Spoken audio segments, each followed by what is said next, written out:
Good evening, ladies and gentlemen, to this live stream on the topic of disobedience. This program is organized by Radboud Reflects and the Donders Institute. And the topic is disobedience, which is particularly relevant nowadays with all of the corona regulations restricting our behaviors. And, I fully credit them for the lack of haircut on my head tonight. We have two scientists to talk with us about the topic of disobedience tonight. The first is Alan Sanfey, who is a researcher at the Donders Institute and the Behavioral Science Institute, and he is also the head of the Decision Neuroscience Laboratory. And he can tell us about the neuroscience that goes into the making of decisions that we do every day to either obey or disobey regulations. The second scientist that we have is Femke Kaulingfreks, who will join us via live stream, as all of you do, by the way, because we stick to the regulations. She is a political philosopher and anthropologist, and she will tell us about how societal developments and our attitudes toward democracy play a role in obeying or disobeying corona regulations. The program tonight is that we'll have a short talk by Alan first and then by Femke, followed by a discussion with the both of them, during which you can ask questions, which you can post via Mentimeter. The link and code for that are in the video description, and they will also be shown on screen during the time at which you can ask questions. Right now, the first part of the evening is the talk by Alan Sanfey, again, researcher at the Donders Institute, co-organizer of this program. Alan, the floor is yours. Thank you, Frank, and thank you to Radboud Reflects for organizing this. It's nice to be here. It's nice to be anywhere these days.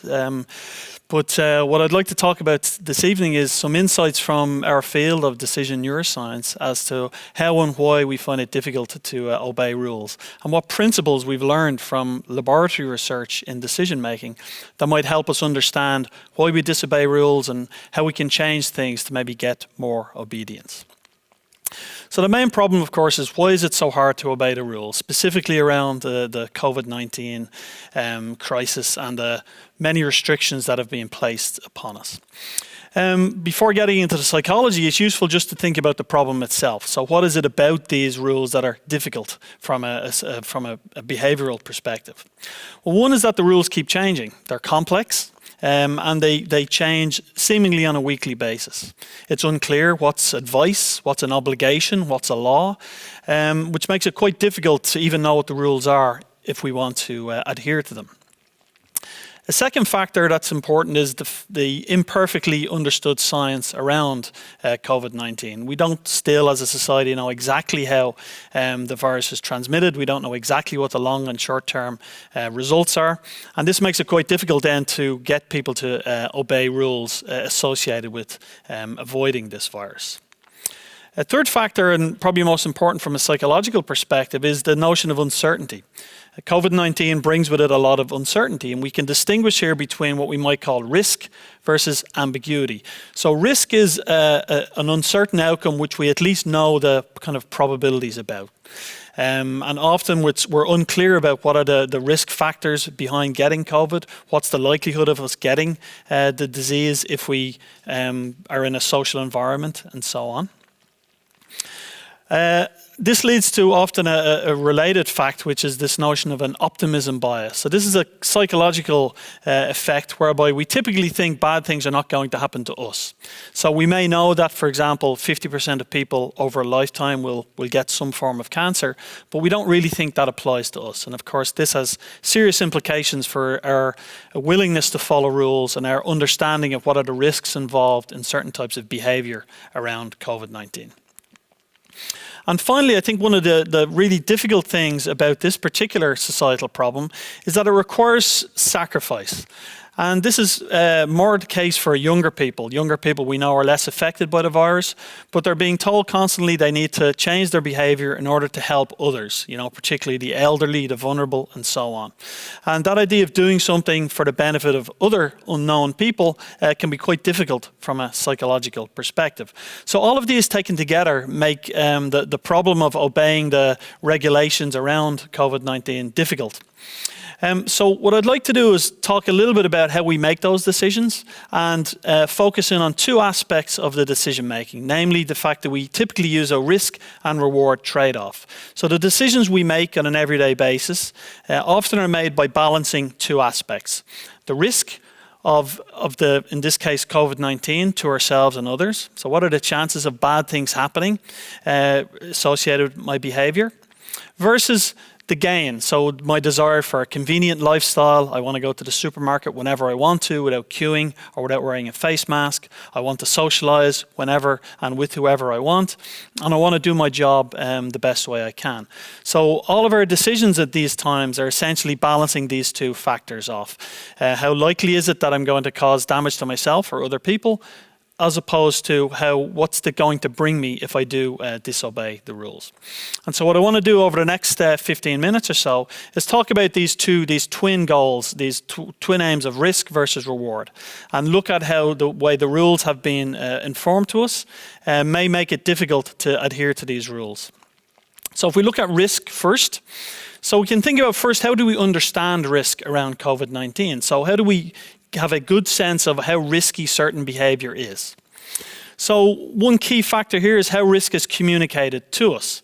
So what we ideally want from a psychological perspective is that risk is communicated to us kind of very clearly. And so I'll talk a little bit about the language that risk should be transmitted in order to make it kind of abundantly clear to us what the dangers are. And the second part of understanding risk is what we might call our risk preferences. So even given that we might know particular risk factors, what do we think about that? So what are our preferences for risk? And so here I'll talk about how different preferences for risk can motivate different types of behavior. And understanding these twin elements are really key to understanding how best we should give rules in order to get compliance on a societal level. So first, understanding risk communication. So how should we communicate risk? Well, we know from a lot of psychological research that ideally we should engage people very clearly. So risk should be very clearly transmitted, but also it's beneficial if we can engage with people emotionally and personally. So we don't just give dry statistics, but we can give people a narrative which has some empathetic or affective gain, and that will, I think, that's the best way to get risks across. So if we look often at how risks are given to us at the moment, often we're given information like this. So this is how one should wash one's hands. And if you're like me, you get to step 2 and you've already lost interest in hand washing as a feat, right? It's just far too boring, too much text, I don't care. So how can we better communicate a risk? So here's a very nice example from a school in the US where the teacher did an experiment in class. She took 5 slices of bread, regular white bread. She sealed one immediately as a control case, as you can see there. And then the other pieces of bread were handled by different people in the classroom. They were put in the Ziploc bag, and then the teacher waited, and the students saw very clearly what happens to bread when they've been handled by people with dirty hands. That's the number 3 in the middle there. They get progressively more disgusting, where if you look at number 1, that's a bread that was wiped on a keyboard and then sealed. So that alone made me buy a new keyboard, this particular example. And you can even see the difference between soap and water and hand sanitizer between slices 4 and 5. So this is a very nice example of a very vivid, clear, kind of emotionally engaging example of the benefits here of hand washing. And I think we should communicate risks in this fashion. It doesn't help if there's a little bit of disgust involved. That's particularly grabbing here in this case. But this is, I think, a nice example of the way risks are communicated to really drive the point home as to how we should behave, in this case, with hand washing. Another example of risk communication is that we're often told about this kind of exponential growth of COVID-19. We're told about this, that we see graphs like this, that if we don't flatten the curve, COVID-19 will spread exponentially and be a real, much bigger danger. And this is often conveyed in graphs like this, which I think aren't particularly helpful to most people who don't read graphs for a living. Instead, there are other ways of giving this information. Here's a nice example where you can see that if one person infects 3 others, very, very quickly, in 4 steps, a large group of people are all infected. And that really, again, I think, hits home the notion of an exponential spread via this very clear graphic and emotionally engaging example. So these are, I think, better ways that we can communicate risks that will help people appreciate the probabilities of contracting the disease and behaving in a more appropriate way. Another aspect that's been the focus of a lot of research is how should we communicate the risks, via descriptions or via mechanisms? And it turns out mechanisms are much more persuasive ways of getting one's message across. So here's an example of a description about when to use a mask. Again, it's a list of text. I'm 3 lines in. I don't care anymore, and mask wearing has not been affected by me looking at this advertisement. However, if we give an example like this is a very clear example of how masks actually help, both on the emitter of the spray of virus here, but also on the face of the receiver. And so this gives a very clear example of how wearing a mask, if you're confronted with someone, will stop infection, but it'll also stop infection coming from you too, potentially. So this notion of communicating mechanisms is also a highly effective way of reaching people with a proper message. So this is the notion of risk communication. The other aspect of risk I talked about was risk preferences.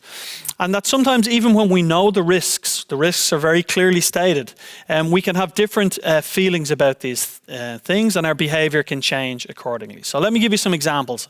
These are kind of classical examples we do in the laboratory, but which nonetheless I think give nice insights into how we think about risk. So let's imagine you come into our lab and you're in an experiment, and I give you the following option. And we do this with people all the time, so the results are extremely reliable. And I give you 2 options. You can have option A. If you pick option A, you flip a coin. If it lands heads, I give you €1,000. But if it lands tails, you get nothing. Alternatively, you can pick option B.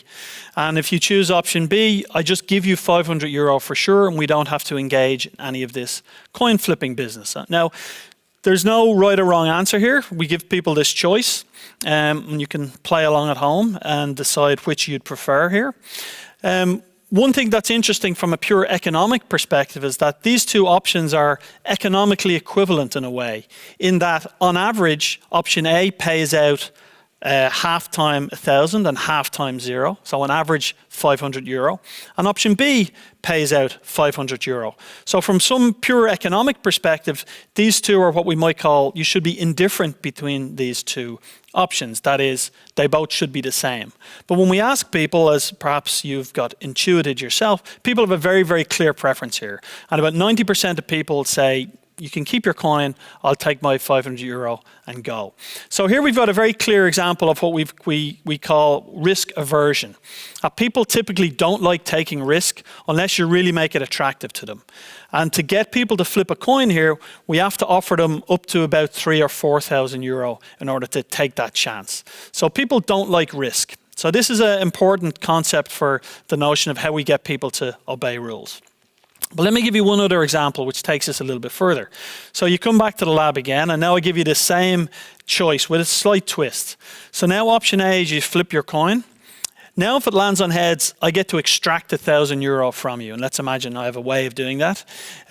Or if it's tails, you walk away and I don't collect anything. Or now an option B is, or you just give me €500 for sure, and you avoid a chance at losing 1,000. So now we can ask people what they prefer here. One thing, of course, to note is that this is mathematically, at least, identical to the previous example in that the 2 options are the same mathematically. Option A is you lose 500 on average, and option B is you lose 500 on average too. The only thing we've done is change from gains to losses. Now, we saw before people choose option B, as perhaps you can feel yourself if you were confronted with this decision. And now people nearly always choose option A. So this is what's known as a preference reversal. People didn't like the risk in the first example, and now they like the risk in this example. And this is a classic case of what we call loss aversion. That is, the prospect of losing something for sure is so aversive The idea of handing me €500 for nothing is so bad that we'd rather take the chance, even though we might lose a lot more. And I think this is instructive from a COVID perspective, because whether we frame a particular choice in the gain domain or in the loss domain can change the way people think about risks. So if we have a decision where we're trying to decide, do I go out and socialize with my friends? If we consider that a loss, like I miss socializing with my friends, I usually do it every Friday night and now I can't, that's a loss. It may encourage us, as we see in the example here, to take a chance, take a risk. Where if we frame the same decision as a gain, by staying in, for example, by staying in, I'm helping stop the spread of COVID and I'm reducing any chance of spread. Then we frame the decision now as a gain, and now people are less likely to take the risk and go out. So these insights from these experiments, a lot are very carefully controlled lab experiments, I think can help us understand how by framing risks in a certain way can help us people make decisions in a better framework. I'll give one more example. This is another choice we give people. So you can either have €100 today. So imagine I give Frank this choice. I'll give him €100 today at the end of this talk. Or we can meet back here in 2 months and I'll give him €110. Okay? No incorrect or correct answer here. It's about simply one's preferences. I can tell you from most of our experiments, people prefer, I'll take the money today. So I'd rather have my €100 today than who knows what's going to happen in 2 months. And I can also give Frank a second example, option C and D. Now I give him an option of €100 in exactly a year. So we all come back here next year, 19th of October, 2021, and I give him €100. Or we wait a year and 2 months and I give him €110 in December 2021. Now, the more astute of you will realize this is in a sense the exact same decision. I'm basically asking Frank, is he willing to wait 2 months for an extra €10? In this case that I've just shown you, he wasn't. Typically in this case, he is. Okay, so we can see that people's preferences shift as a function of time. And we call this a present bias. That is, we tend to have a very special focus on now. And this is relevant in a COVID-19 case because we care a lot about now. And it's hard for us to imagine doing an action now, obeying a law now that we don't like, might have a positive effect in 2 weeks, 4 weeks, 2 months. So that's a difficult thing for us to cognitively manage, and it should be taken into account when we make rules and expect people to obey rules. So if we think about the risk preferences, we can think about framing in terms of gains versus losses, and also think in terms of that we should be aware of this bias for the present and how we should try and get people to focus on the future and not about what's in the here and now. So that's the risk perspective. I'll quickly talk about the other side, how we understand reward, and some really key points here, I think, about understanding what it is about reward that drives us towards behaviour that may be against the rules at the moment. And we can focus on what we call individual rewards. And here the key is to try and target simple and habitual motivations, and I'll give an example in a moment for that. And I'll also talk about social reward, how we should have an awareness of social norms and how they can help us obey and behave properly. So we know a lot about the brain's reward system. There won't be a test on all of these detailed brain regions, but we know a lot about how the brain processes reward. We know a lot about how the brain values reward. And so we can use these insights, I think, to help us understand how best rules should be conveyed in order for us to adhere to them. One thing we can think of that's particularly important, I think, is really appeal to simplicity and habit. We should really be very careful about making rules as simple and as habitual as possible to follow. So we can see this in the provision of hand sanitizer, little squeezy things everywhere.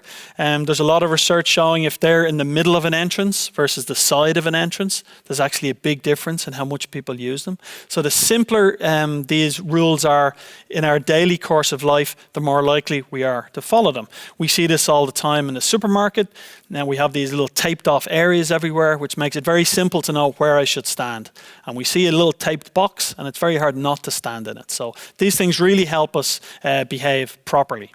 Another example, this is from the New York bus system, is disposable face masks. So if you want people to use face masks on public transport, give them a face mask as they enter public transport. So these things seem in one sense almost too simple, right? How hard is it to remember your face mask when you're going out? But if we really want to make individual choice as rule following as possible, we have to make it as simple as possible and make it as habitual as possible. Other countries, so in my home country of Ireland, has also made the broader system a little bit easier to understand, I think, as compared to the Dutch system, which often seems to go from press conference to press conference. In Ireland, there's very clear levels, and your immediate geographic area is in a particular level. And it's very clear, I think, as hopefully you can see from this reproduction, it's very clear then what the rules are associated with each level. And you always know what level you're in at any given time. So the bigger societal, governmental level choices can be made more focused also and made more simple to understand. And just to close, I'll talk a little bit about social choice. I think Femke will also talk about this in her talk, so we can discuss this later. But just some brief insights again from psychology and neuroscience as to the power of our social environment.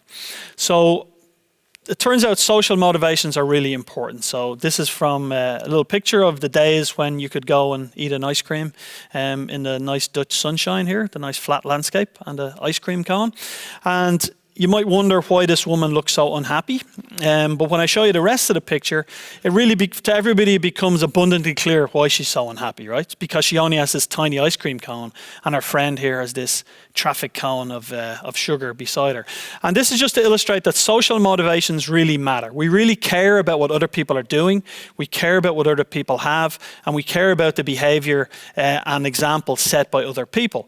And I think that's really a key factor to trying to obey rules in COVID time, is that we can make very strong appeals to social influence and social norms. So a very good example of a social norm that we've all quickly forgotten to do is shaking hands. Okay, we used to do this all of the time, and now we don't. Now we do this whatever that even called, elbow bump thing. I'm not sure that's 1.5 meters, but at least they're doing their best. And so that's an example of a norm that's very quickly come into society and that most people, I think, adhere to pretty well. There's a reason for putting Mr. Rutte here, and that's also because the influence of our leaders, whether they be political leaders, group leaders, social media leaders, can be quite important in conveying these social norms. And that's why when, for example, your royal family jets off on holiday, right as people are being told to stay inside, that sets a bad example, and it also makes people quite angry. So social norms can go two ways. If the people who are handing down the social norms are not behaving properly, that can lead to a lot of backlash. And it can lead to a lot of negative feelings, particularly around this idea of fairness. And I think I'll kind of close with this example, because I think there's a lot of moral principles that people take on board, and they decide whether they're going to follow rules as a function of whether they fit their own moral principles. So one example I'll give you here is fairness. We care a lot about fairness, and it doesn't seem fair if some people get to abuse the rules while we have to stick by them. And I'll give you a lab demonstration of how important that is. So these are experiments we do a lot where people have to divide money between them. And here we're interested in what happens when people are given an unfair split of, in this case, €10. So what I'm going to show you is if you can imagine again, you're in one of our experiments and you have to split a sum of money with somebody else, somebody you don't know. And you can imagine that this person says, okay, for this €10, we're going to split it in half, okay? We'll each have €5, €5 to themselves and €5 to you. And what do people do for this? Well, everybody likes that. Nobody has any problem with fairness. So everybody says, fine, we'll make a deal. But as the money goes down, so now you're getting 3 and the other person is getting 7, people are okay with this. But when it gets to these divisions, so now you get 2 and they get 8, people really, really don't like this. And if it's even unfair, people really, really object to that. And what I'm showing you here is the percentage of time people said, I agree to this particular division, knowing that if they didn't agree to it, they would get no money at all. So this is an example of experiments where people are basically given, you can have an unfair offer which gives you money, or you can have nothing. And in the last case, as you can see, most people there actually choose nothing because they'd rather not be part of this unfair business than have €1 from this unfair partner. So I think these are very important principles, and we can even localize these principles in the brain. We know what the brain's response is to unfairness. So these are relevant social motivations. I think fairness is an important one, that we can appeal to people to act for what's just, do the right thing. Cooperation is a very important social motivation. So we appeal for people to act for the benefit of the group as a whole. And here, most people are quite willing to cooperate, although only in a particular case. People are usually what we call conditional cooperators. That is, they tend to cooperate if other people are cooperating. And that's where the people need to see that other people are obeying the rules in order to make it possible for them to do so too. And a couple of other relevant social motivations are reciprocity. That is, I should act to repay the pro-social acts of others. Other people are doing it, so I should do it too. And finally, one which can be effective, although often leads to backfiring, is this motivation of punishment. That is, we appeal to people to punish the bad actions of others, right? So you should be phoning up if you see a party happening and telling the police. Typically, this is less effective than the other three. So, just to sum up, if we do want to change behaviour and we want to get people to obey the rules, it's really important to identify the specific decision behaviour we're trying to target. So, is it wearing face masks? Is it keeping social distance? Is it not using public transportation? Be really clear about what we're trying to target. Then understand how we actually make decisions in this context. What are we weighing up? What are the risks and rewards that people are trading off? If it's an individual decision, we can appeal to simplicity and habit. If it's a more social choice, we can appeal to social influence and norms. And I think adhering to these kind of principles, I think will be helpful in trying to get people to obey the rules in the difficult situations we find ourselves in, and not have a situation where anything goes. So with that, I will conclude and hand it back to Frank. Thank you very much. Alan Sanfey, researcher at the Donders Institute. We're now going to Femke Kaulingfreks, who is joining us via live stream. Femke, I hope you can hear us. Yes, I can. Excellent. Definitely. How has the connection? Me too? Oh, yes, we can hear you too. Yes. Has the connection been all right? Yeah, wonderful. Yeah, very interesting talk, Alan. We have very different fields of expertise, but I see a lot of links between the two stories of today. So that's really nice to see. Excellent. We have some time after your talk to go into the connections between your talks. I'm looking forward to that. But first, we're going to listen to your lecture, Femke. The digital floor is all yours. Thanks very much. Yeah, so lately we have seen several examples of public resistance against the corona regulations. And first of all, it's important to note that it's just a small number of people that's not obeying the rules. Nevertheless, it's very important, I think, to understand why people might not obey the rules, and also what we can, or how we can actually think of a political narrative that is as inclusive as possible, while people also feel that they are sufficiently heard and represented in the government policies. So that's what I'm going to talk about a little bit now. So the most clear, well-known example of a group that is not obeying the corona regulations is this social movement called Virus Truth. So it's made up of an assemblage of very different people that feel attracted to it, ranging from privacy advocates to hippies to soccer hooligans to right-wing extremists to people believing in conspiracy theories. So the frontman of the movement, Willem Engel, has become its most famous figure. And you can see that in the beginning of his call to protest, he was profiling himself as a sort of a self-made scientist. He did a PhD on the spread of aerosols. He was talking a lot about that. And gradually he moved on to focusing more on the emotions that are triggered by the corona regulations. So he is, for example, ostentatively hugging people in public. He is talking a lot about this need, the emotional need that we have to be close physically in contact with each other. So he is shaking hands, for example. And there is this slogan of the movement, which actually aptly describes its approach, love and truth combined. And we have seen also some recent examples of public campaigns where we see that this sort of message is conveyed both on the emotional level, but also on a level of resistance against the expertise that is put forward by the government, and also resistance against a government that's actually interfering too much in the private lives of people. So there is a strong libertarian element to this movement. So we want the autonomy of the people to be as large as possible, and the government interventions should be minimized as much as possible. There's a lot of distrust also, claims of distrust. So we don't believe that the government has our interests in mind. And so there's a lot of distrust about maybe the government wants to safeguard its own position of power actually more than pleading for the common good. So why is this kind of disobedience so attractive to certain groups of people? I think a few reasons.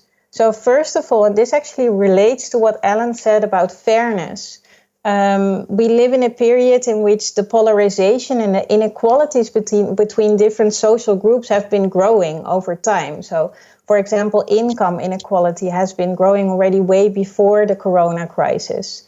And especially groups that feel for some reason not sufficiently represented by the government, or they feel neglected by social services, or they feel for some reason angry because they feel unheard, they feel marginalized, they are attracted to this movement of disobedience, actually. So their anger is their anger about already existing unfairness in policy measurements is sort of channeled into this movement.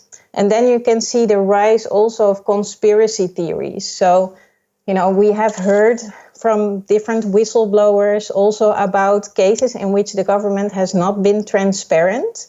There is news about the Netherlands being a tax haven, for example, for big companies.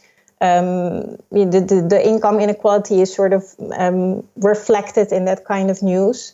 And then people are like, so if that's all true, why wouldn't it be true that big pharma actually caused corona, or that the Chinese are trying to gain influence or world domination? So that kind of, or it's the Islamists, there's also different kinds of blaming strategies going on that are actually channeling already existing feelings of unfairness. Then also there seems to be sort of a breach between a previous government narrative that's very neoliberal inspired, focusing on the, as we say in Dutch, eigen kracht, the own strength of citizens, focusing on the own responsibility of people to safeguard their health and well-being and their economic success. So we are responsible for our own position in society, our own health and well-being. We should not rely too much on government assistance. And lots of social services have been outsourced also to civil society partners, for example. And then you see that there is a switch to this narrative of, hey, now we're in a big crisis, we have to do it all together. So we're in this together, we're collectively responsible for dealing with a crisis and for safeguarding the public interest. So this move from a focus on individual responsibilities to collective responsibility, and from actually, okay, you're actually encouraged to put your own individual merit and success first, to no, let's put the public interest and the common good first. It's kind of a switch that is not easily accepted for some groups of people in society. And then also we see that there is a sort of no longer a generally shared consensus about what are facts and what are opinions. So, for example, Willem Engel is presenting himself as a self-made scientist. So the virus truth movement is actually constructing its own truth. And citizens are not naturally trusting the information of professional experts they see on the TV, nor of the authorities. So there is this sort of idea of the construction of truth, and then what is truth, what is fake news. We hear a lot about the construction of news online also. So then people sort of move on from actually listening to the established authorities to actually being their own judge of what is supposed to be true and valuable information. So when we look at these different reasons for people to disobey, it creates, of course, tensions in society. So how can we analyze these tensions and also possibly deal with it in a constructive political way? I think that the ideas of French philosopher Pierre Rosan Vallon are really helpful to sort of analyze what is happening with this movement of disobedience. And he writes about the relationship between democracy and what he calls counter-democracy. And first of all, he states that democracies are actually inherently characterized by confusion, opposition, and resistance. So there's actually no blueprint of one ideal democracy with one consensus in which 100% of the population is really represented, and in which 100% of the population is giving consent to policies from the government. So there is always a certain democratic deficit, so a certain part of the population that does not feel 100% represented. And this democratic deficit can actually never be completely resolved, because democracy is actually always work in progress. It's never completed in a way. It's always a little bit incomplete. And we actually have to sort of, accept that that's just a part of the democratic process. So in a way, his theories relate a little bit to what is called as theories about agonistic democracy, for example, by thinkers like Chantal Mouffe, who also says that democratic deliberation in a sort of neutral parliamentary space, for example, in which everyone is represented equally on equal terms, is actually not how democracy works in reality, because there are always struggles between different interest groups. There are also always ideological battles between different values, different standpoints, different political perspectives, and that's actually very characteristic about a democracy. We cannot resolve that permanently. And Mouffe, but also Rosan Vallon, they both say in their own way that this idea of a sort of rounded out, complete democracy, actually, in which there is no political clashing anymore, that leads towards this sort of unrealistic idea of technocracy, where governance becomes a mode of managing society, basically, without having any ideological debates about what is the best way to organize society. So Rosan Vallon wants to move a little bit away from this sort of managing idea of society and actually have us accept that clashes, confrontations, disobedience, dissensus is part of democracy. And that's what he calls counter-democracy. So counter-democracy for Rosan Vallon is that part of the democratic process made up of interest groups that are taking part in the political process, and they're actually functioning as supervisors for the democratic process. And they can be groups that are part of the electoral system. So they can be inside of institutional politics, but it can also actually be social movements that operate outside of the electoral system, but they're nevertheless mobilizing a lot of people. So, for example, Virus Truth. And these interest groups, they can actually put critical pressure through assessment and opposition on the government and push the government to make an extra effort to justify its policies. So Rosan Vallon, a little bit more than the other thinkers I mentioned that are working on this idea of agonistic democracy, is actually envisioning how this obedience and this census can actually be incorporated in the system of institutional politics. So he's actually speaking about organized distrust as counter-democracy, as a part of the democratic process. So he describes counter-democracy as a durable democracy of distrust. So in a way, he says we actually constantly need this counter-movement that is opposing the majority standpoint of the government, and thereby representing dissonant voices in the public space, representing also people that maybe feel as a minority within society, and that are actually lobbying for their own interests, but also working as a sort of corrective factor in this this democratic field of tensions. But Roos van Loon is also important to know that also recognizes that there might be a dark side to these counter-democratic forces. So they could become very populist.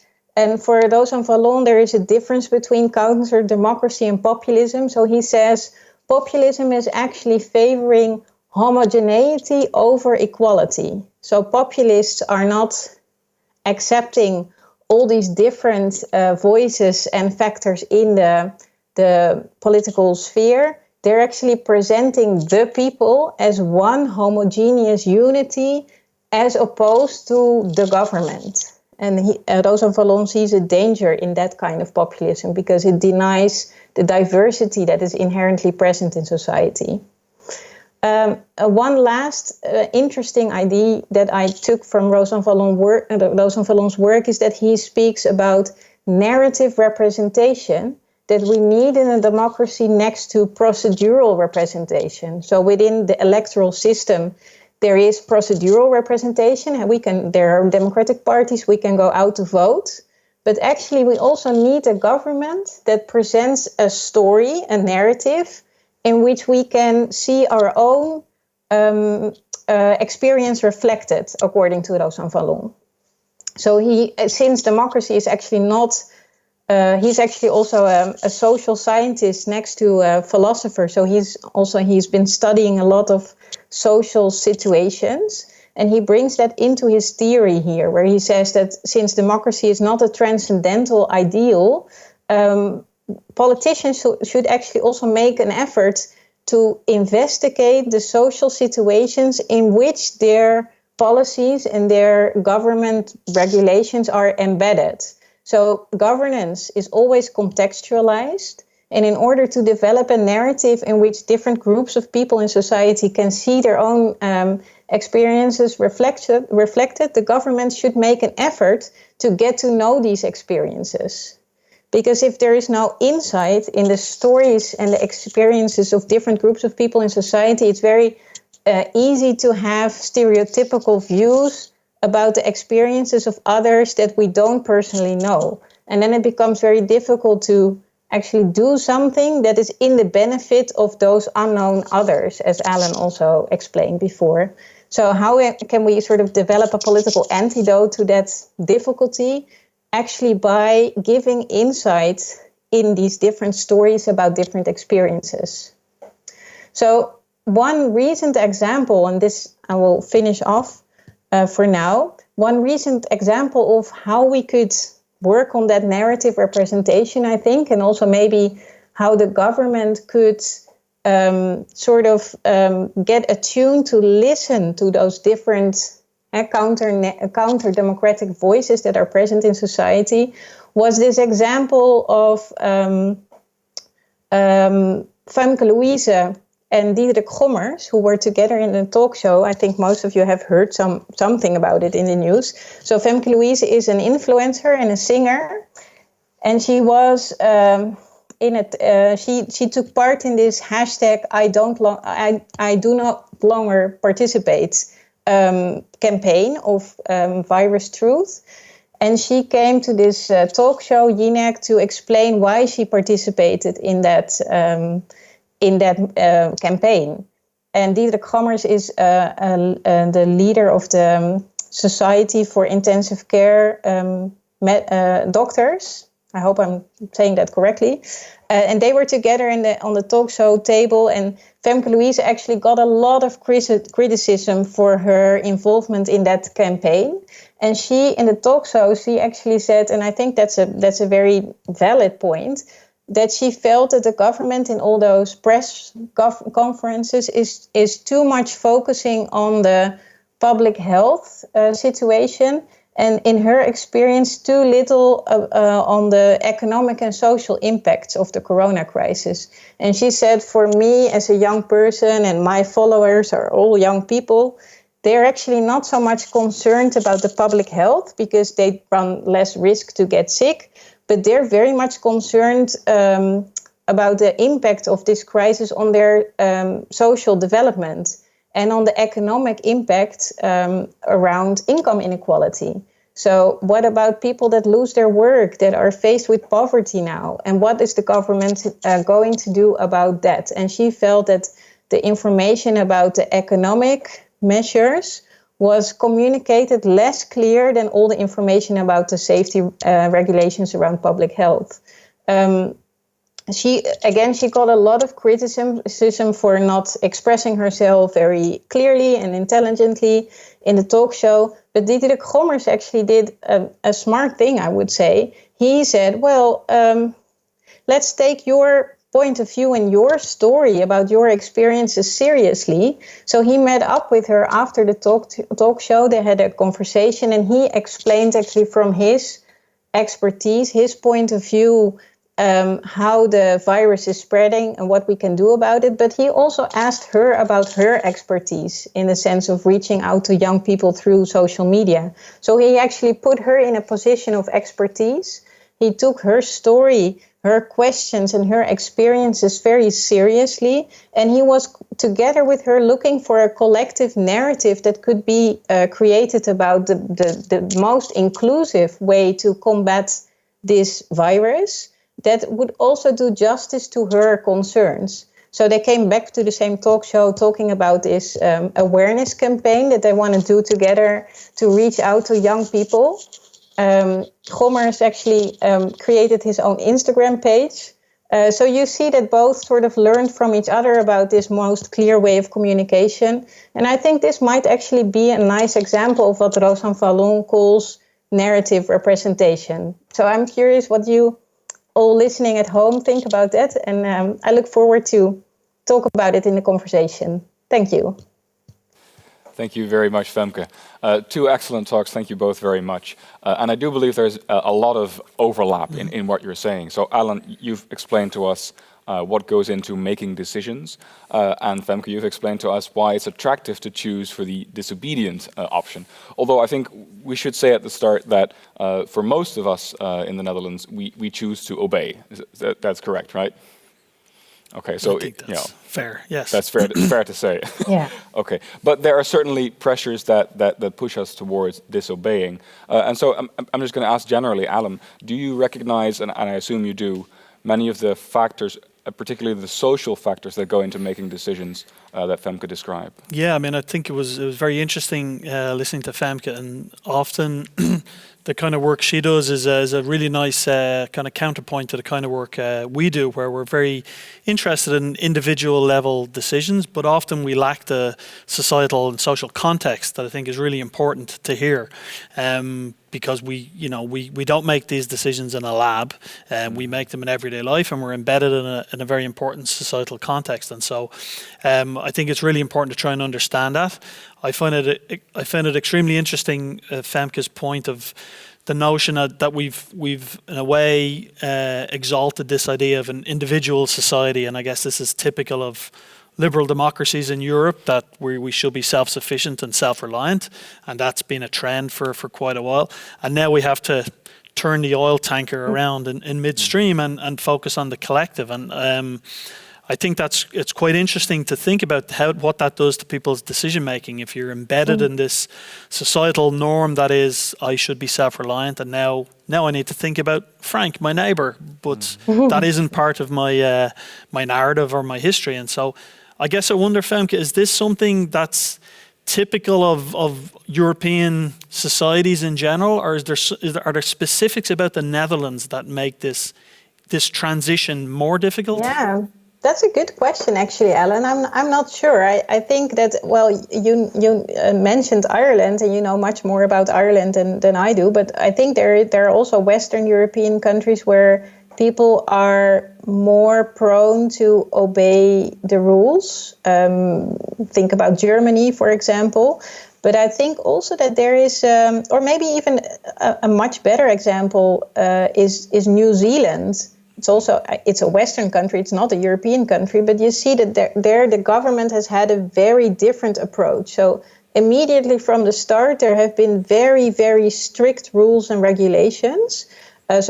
Almost complete lockdown, but also combined with a very strong narrative about this collective responsibility and also the empathy and the emotional side. So that's what I liked about what you said, Alan, that if you want to transmit effective communication, you should not only play on the reasonability of people and use facts and statistics, but also play on the emotions or communicate through emotions of people. So the political affect of solidarity, of empathy. And I think in New Zealand, the government has been very effective in addressing the crisis on that level of emotions, of affect, of we're in this together, but with a very strong story about how actually all of these different interests are tied into each other. And I think that's a very different approach than what we've seen in the Netherlands. And Rutte has also admitted this. He has said now, in the beginning I focused really on the personal responsibility of everybody to make a choice. I'm not going to say what you should do. You should just be reasonable and make your own choice. So that has been much more in line of this liberal narrative.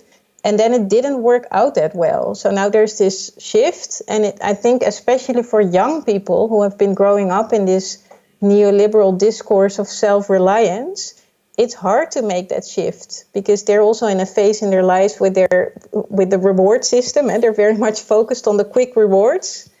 And then how to think about what is best for this unknown person in society. For them, it's maybe most hard to do. So, I don't know to what extent it's Dutch, but I've seen other cases. And so, Femke, do you think that maybe the switch in communication from our government, so Alan, you too said you need clear communication, and now we see a switch between narratives, which of course also affects the communication.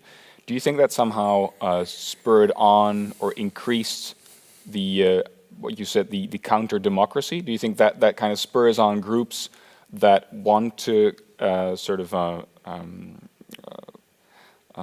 criticize the government and say, see, now even they, of course, are not sure what they're doing, and maybe that's part of the reason why in the Netherlands we have so many focal groups. I think it also didn't really help that the government, at least in the beginning, now it's also changing a bit, has been very denunciative about these dissonant voices. So maybe the most clear example was this snippet that went like almost viral of Mark Rutte saying to soccer fans, you should just sit down and shut up in the stadium.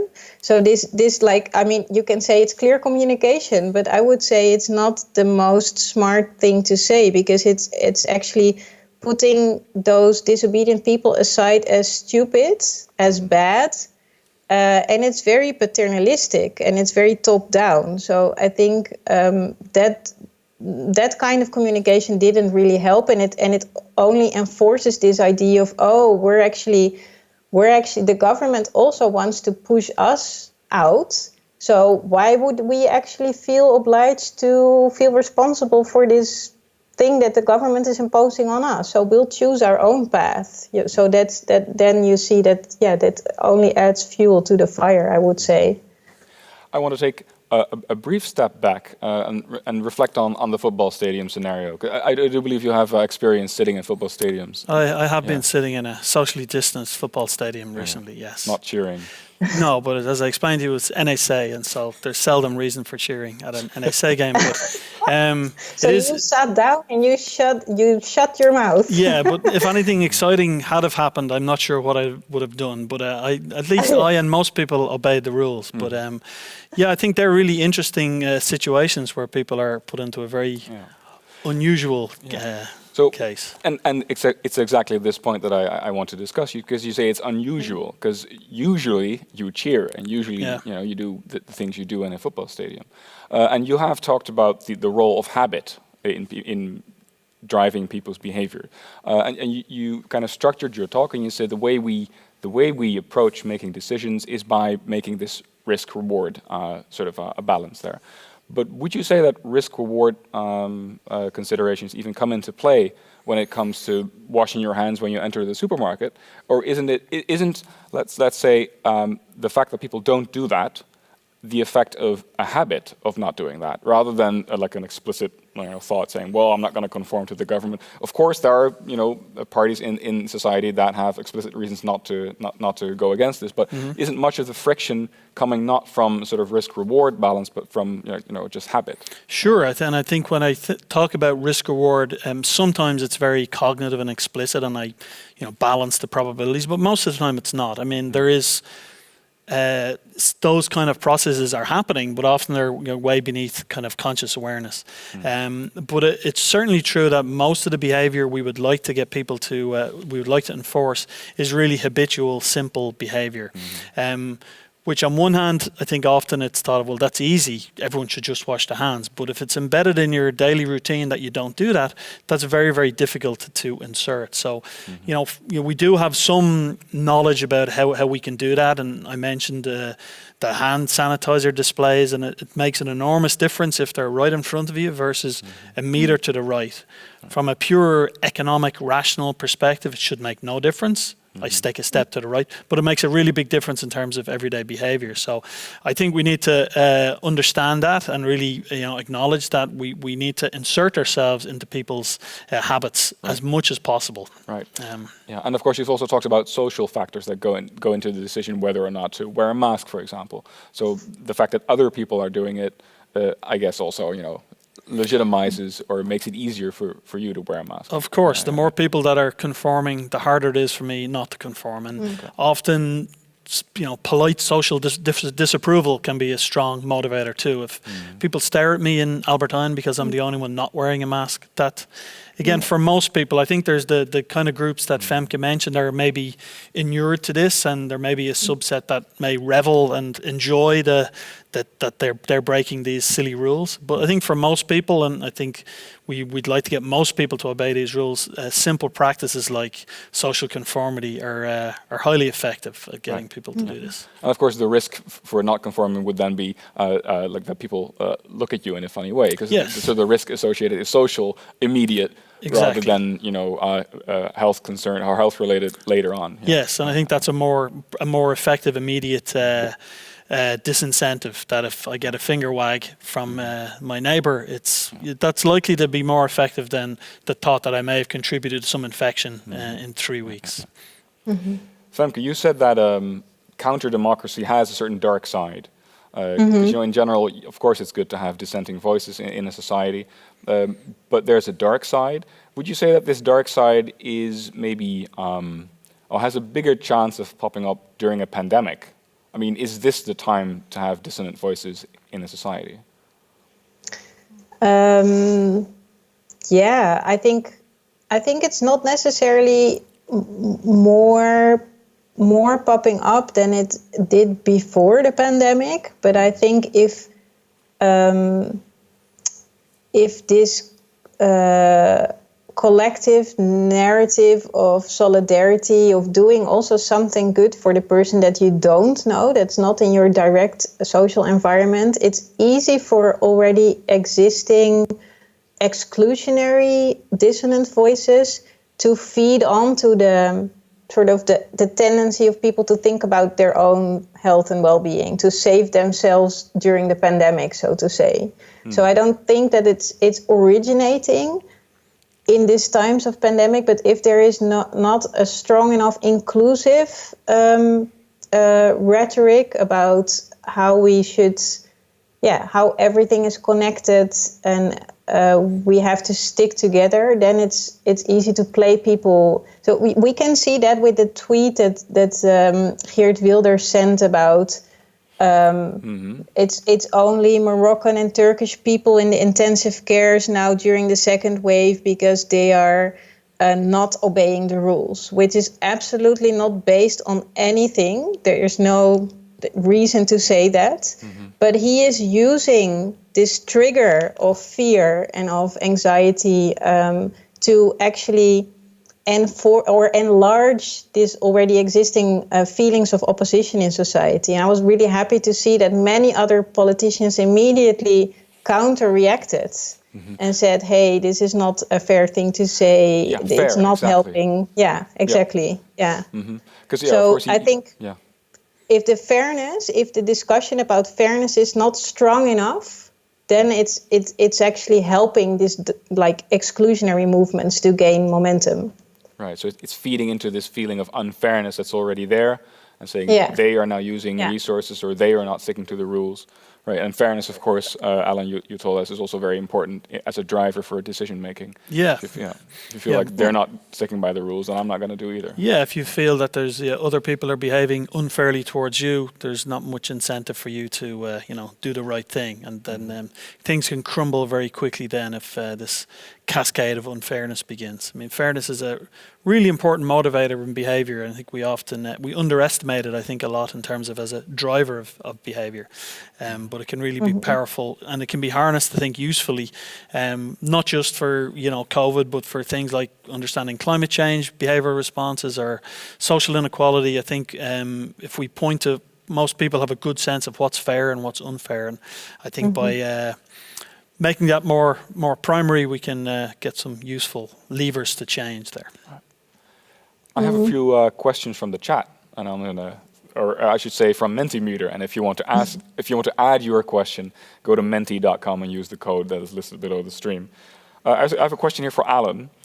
Do you think that when cornered about not obeying rules, the people who are disobedient become even more stern in their beliefs?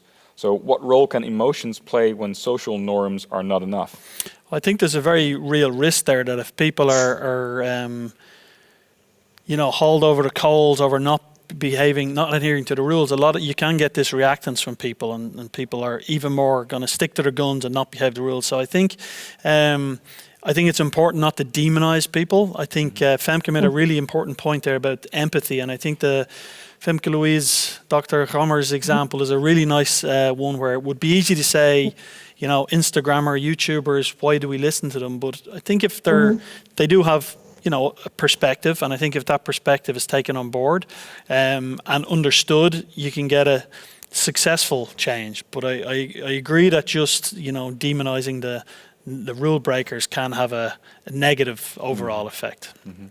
And so, Femke, another question from the chat is, so how can you get to a narrative which everybody could comply to? Don't we have a long way to go to get to that? And I guess maybe the example that you gave is one way of bringing people together a bit more. Would you say that is something that can be exported to a societal level? Yeah, I think so. This is, of course, the most difficult thing to do, because I have a bit of a double message, and I realize that very well. So on the one side, it should be a narrative that actually is accepting of difference. So accepting of the fact that very different groups in society have a very different experience now. For young people, it's very different than for old people. For people with large homes where they can easily work at home, with babysitters that can look after the kids, it's much easier than for people who live in a large family in a very small apartment and maybe lost their job. So there's big differences in how we experience the crisis, and all of those differences have to somehow be included in that political narrative. And at the same time, we also want a political narrative that is really transmitting a sense of solidarity and a sense of fairness and a sense of we're in it together, and only together we can solve this crisis. So there has to be a balance between acknowledgement of different experiences, of really listening to those different sides of the story, and at the same time looking for solutions and measures that feel that they are they meet the conditions that everybody worries about. So what is the overlap between all of those different stories? And that's, of course, a different sort of balancing trick to perform for the government, or for experts, for that matter. Or for individuals. There's another question here that says, can we still talk about civil disobedience? So is it useful to call this disobedient when people have decided that another societal problem, for example, the loneliness epidemic, is a more damaging issue than coronavirus for public health? Yeah. So does it help to call those people disobedient when they say, I've made a different, I've come to a different conclusion, and I will visit my grandfather, for example.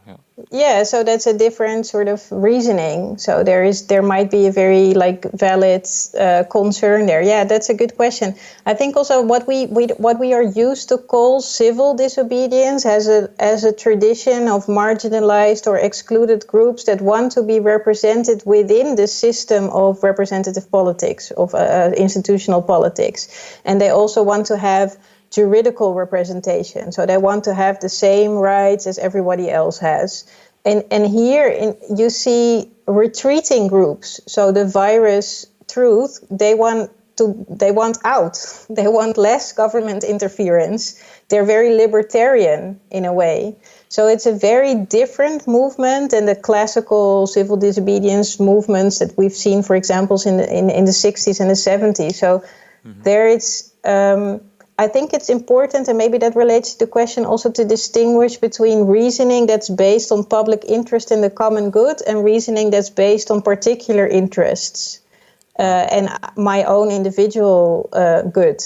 So, is this how counter-democracy differs from just general dissenting voices within democracy? Yeah, I would say so. And I think also maybe just one example from my personal life. So I have a small child, and many of my friends also have small children. And I had, in the beginning of the crisis, I felt very concerned about keeping my child at home, away from social contact with other children. And I had friends that completely isolated themselves.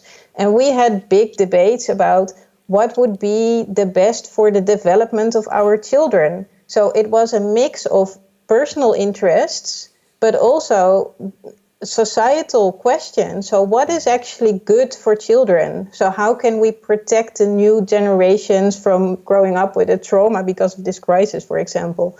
So I think when you talk about this public interest or common good that is dealing with larger groups in society, then it has more to do with this counter-democracy than when it's just about, well, what is handy for me or what feels nice for me personally. Mm-hmm.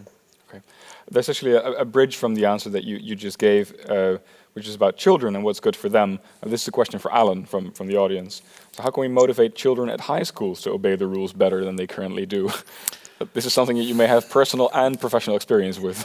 Yeah, if I knew how to motivate children to do what we wanted them to do, I'd be sitting on a yacht now and not a deluxe. I mean, again, this is, I think, in my experience, at least, as it's reported to be by my high school son, people are doing quite well at obeying the rules. And I've actually been quite pleasantly surprised by how well children have coped with this and been willing to give. My son, for example, has to give up his football now again, and there's some complaining, but in general, I think they're quite willing to give it up. Often, it's of course in conjunction with Opa and Oma, and it's clear that they're willing to do this because it's keeps their Opa and Oma safe. Right. And so I think that personal connection has a huge benefit. So that's certainly one way of framing the problem, that there is a direct benefit in a sense that you're potentially helping your own family. But as I said, I've been quite impressed with the Dutch youth and their kind of willingness to give up. Social contact is very, very important for developing adolescence, and to give that up or to do it in a different means is difficult. And here again, I think there's an important place for empathy and an acknowledgement that this is difficult, and it's not something trivial that we should expect and just wear your face mask and go to school, but that it comes at a cost, and I think a sense of gratitude that they're willing to do that. But in general, I think children, as with most Dutch society, as I said, I've been quite impressed with people's willingness to adhere and to give up things that they enjoy for the greater good. And so another question is if you're doing any research at the moment to test. Because what you've now told me may have been anecdotal to some degree, but are you doing any research right now to test these principles that you've explained to us in the current Corona situation? Yeah, my group are starting to do that. I think there are studies going on more broadly. I think one thing this crisis demonstrated was, I think, as I mentioned, that we know a lot about these decision making in these rather contrived contexts. We don't know nearly as much about how people make it when embedded in society, and this is a point I think Femke also made. I think we need to do a lot more research looking at how these kind of government diktats impact people in their actual lives, and also that's where the research needs to go. So we've just got funding for a new decision research centre at Radboud, and one of the big goals is to start taking these studies to the field and looking at how these principles actually operate in real life. So perhaps for the next crisis, we'll be able to answer those questions. Yeah. All right, excellent. Femke, are you doing any research at the moment that you are you connecting to the Corona crisis from an academic standpoint? Yeah, I think we're also trying to prepare for the next crisis in a way.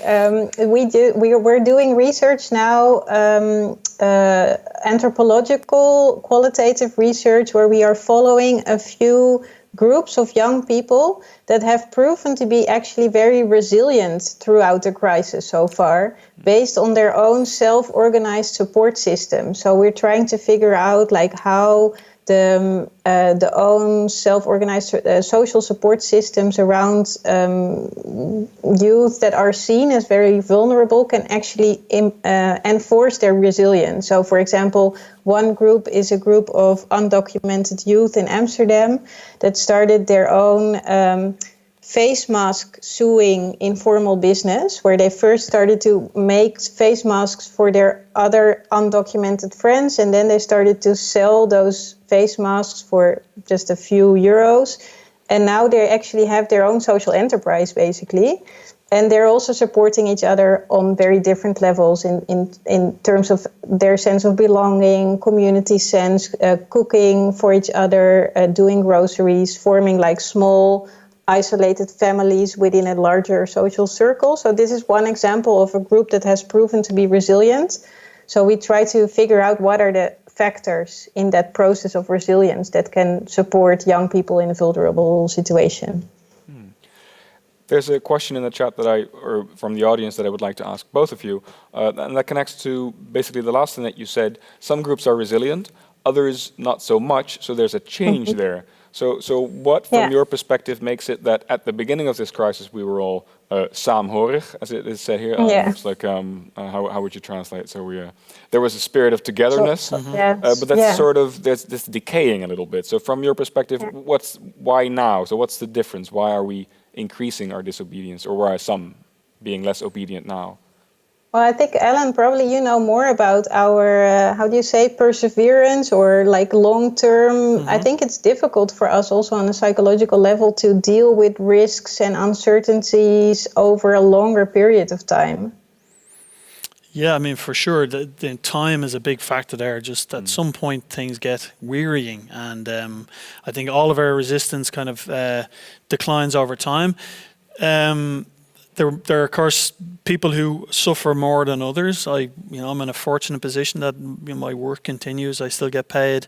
My children are old enough to allow me to work. But I think if you're in a difficult situation, as Femke alluded to earlier, it gets more and more difficult over time. So I think that's obviously one very simple factor. Constantly rules changing constantly and loosening and tightening can be quite difficult too. If there's a feeling of, okay, things are getting easier over the summer, and then all of a sudden we're back in this current situation now, that's very difficult to deal with, I think, for people too. You can hunker down for a particular point in time, but if it's this constantly up and down, that's difficult. I think to some degree the way the lockdown has been managed here hasn't helped, in that it has often been there's this Monday or Tuesday evening press conference and things are announced and things are leaked, and often then that makes it difficult for people to really have a clear plan about what to do. And yeah, as I said, some groups are just, I think that's an important research topic, is also to look at either particular, either societal groups, whether it be age-based or socioeconomic based, that are more or less resilient. I think would be interesting to study, but I think we don't know more about that at the moment. Yeah, I can say the most about youth, because our work is focused on youth, and I think for young people it's very important to have consistent, companionship of supportive adults in their lives. So you cannot just say once, okay, these are the rules, just stick to it, and then expect that they will just do it for a really long period of time, because they live in a moment that's part of the life phase that they're in. They have a lot of insecurities, different experiences and concerns. So I think for young people, it's very important that they have space to discuss these concerns with supporting adults in their environment. So if the schools are closed and then they're open again and then they're closed again, or there's a lot of change happening in their lives, and if there are not consistent factors of support in their lives where they can vent their experiences or share their insecurities, we cannot expect them to hold on just on their own, because life is, if you're 16 or even if you're 22, like Femke Louise, life is changing very rapidly, because you're in this phase where you're exploring, who am I, what's my place in society, what do I stand for? And just expecting that they will just stick to certain rules over such a long period of time, it's especially for young people, it's very hard, I think. And we have to, like you say, Alan, I absolutely agree with you. We have to express understanding for that it's difficult, and not just have top-down, like a very paternalistic top-down, okay, these are the rules, just stick to it, but also express empathy in that sense for the difficulty that they experience. Right. We cannot do it alone, and we must stick together. And I'm afraid that's the end of our program for tonight. That's all the time we have. Thank you both very much for being here and sharing your academic wisdom with us. To the people at home, thank you very much for watching. This was a program by Radboud Reflects and the Donders Institute. The next Radboud Reflects live stream will be on October 27th, so Tuesday next week. The title is Bewoners van het Witte Huis, which translates roughly to Inhabitants of the White House, which is a lecture and discussion with political scientists Peter van der Heijden and Bert-Jan Verbeek, and I assume it is on American politics. So tune in for that. If you like this video and if you like our content, please like the video on YouTube and subscribe to our channel. And if you are so inclined, you could also donate to our program if you want to see more of our programming. The link for that is also in the video description. Thank you very much for watching. See you next time, and thank you both again.